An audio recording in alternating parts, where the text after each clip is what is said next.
Bakaljora union.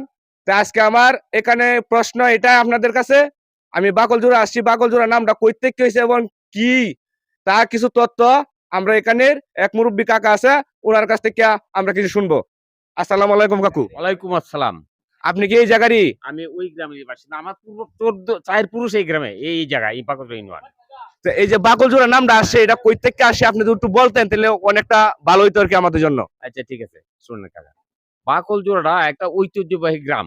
যেন ব্রিটিশে বাকলজোড়া ৪টা জমিদার বাড়ি। যে কুলীন ব্রাহ্মণ, দুর্গাপুর রাজাদের গুরু। দুর্গাপুর রাজারা ৫ মাইল দূরে থেকে গুরুদের সেবা করার জন্য বাকলজোড়া আসছে কুলীন ব্রাহ্মণের সেবায়। এই জন্য বাকলজোড়া এই গ্রাম হইছে, মানে নামকরণ হইছে।